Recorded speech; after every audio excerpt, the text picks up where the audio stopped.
Well, hello everyone. This is Dr. Eileen, and this is a daily dose of medicine walk. And for those of you who are listening in on Blog Talk Radio, this is Healing House Radio. So, today's question has to do with, if you take out everybody else's emotions, how does an empath work to manage their own? And that is a really good question because, once we do get into that habit of disconnecting, the empath still has the emotions and feelings that they themselves have. So, we're going to talk a little bit about how that gets worked with.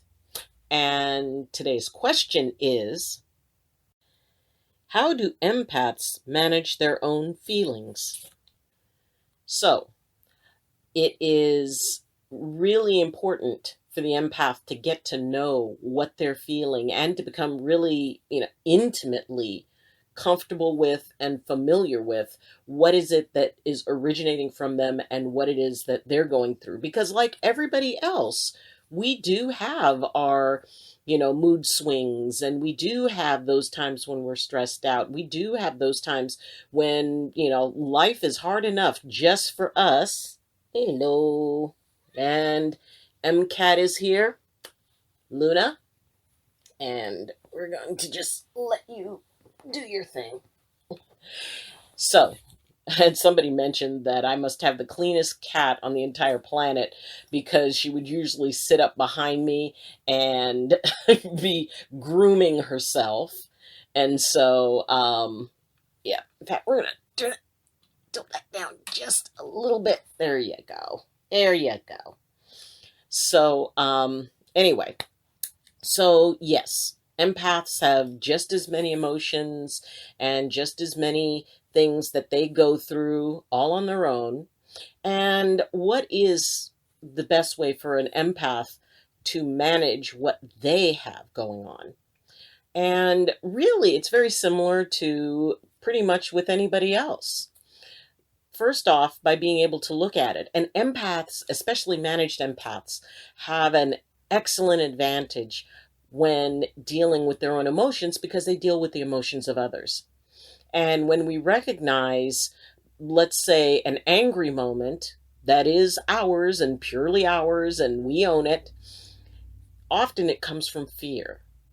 And when we look at, when I get upset, one of the things that I do, or if I'm feeling angry, is I will ask myself, what am I afraid of? And often, if, we take time and calm down and take a breath, usually anger relates to something that has triggered us, fear-wise. So when you look at what it is you're feeling, if it's something that you are not accustomed to dealing with, or, you have an issue around it, know that as you're feeling other people's feelings, you experience every single one of those feelings within yourself. And often empaths are the most resonant with things that relate to, inside of them. And we've talked about that before, that if an empath is a person who tends to have a lot of fear in them, well, fear is going to be the first thing and most powerful thing that they resonate with in other people. So as you study the nature of feelings, and keeping in mind, empathy is not just about feelings, but it's the easiest thing for people to connect to.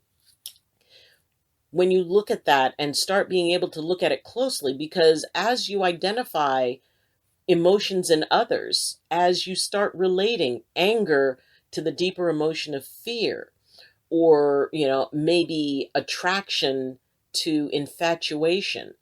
And so as you look at what others feel, you can be able to look more closely at what it is that is going on inside of you.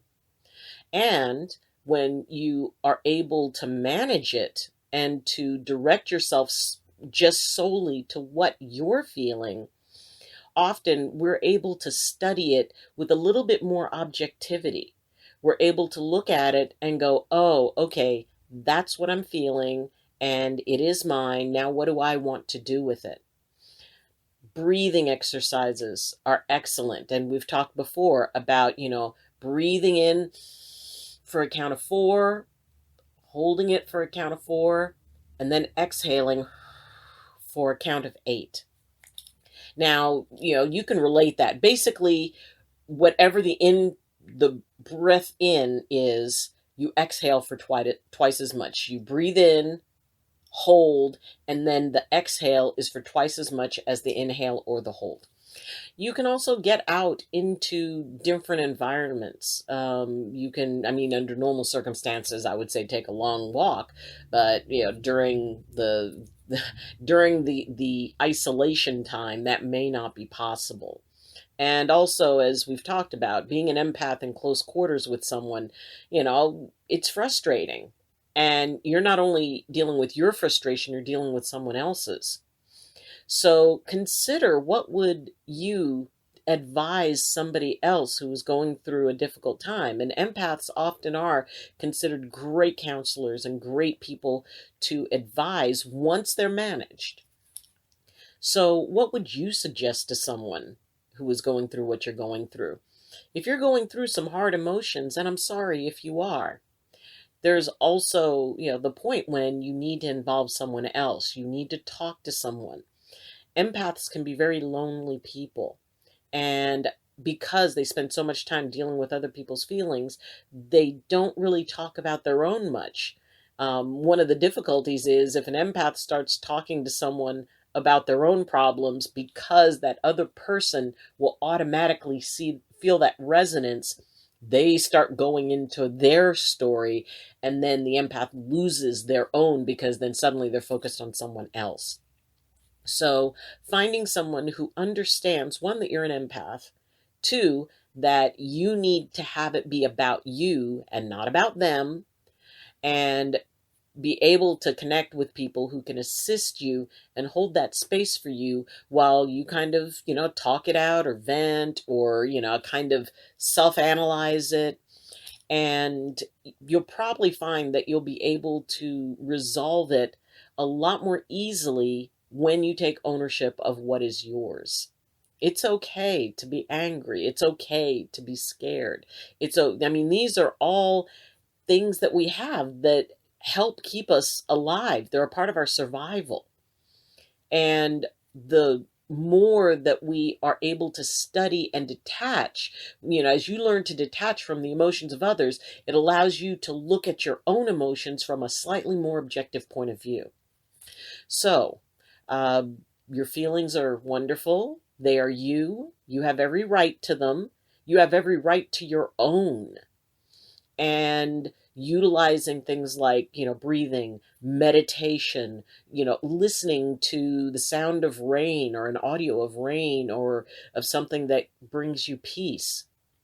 There are a lot of ways to deal with it. And one of the most important is having people that you can talk to who understand what your special needs are and the way that you need to be supported. There's nothing wrong with you making clear, okay, I'm an empath and I need to talk something out, so this is how I need you to support me.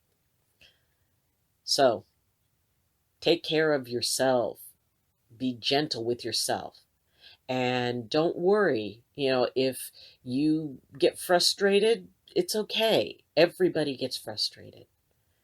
Just know that you're going to make it to the other side just like everybody else has the capability to do. And you can do it even better because you know feelings and the energy around them much better than most people who cannot feel them. So, thank you for joining me. And if you have any questions, please contact me through the comment section. You can also reach me through my Twitter page and my Facebook group, Medicine Walk with Dr. Eileen. And if you have a particular issue that maybe, is a bit unique, please feel free to contact me and I'll do my best to help you. If you'd like to support the channel at a higher level, you can go to my Patreon link. And for as little as $2 a month, and there are perks that go with it, you'll be able to support the channel and help it to grow. We're up to 95 subscribers now, and that's so exciting. We've only got 5 more to reach our first 100. So if you like this video, please press like. And if you like what we're doing, please consider subscribing. So, thank you for joining me. And until next time, and as always, I wish you balance and I wish you blessings from my heart to yours. Love you, and see you tomorrow. Bye.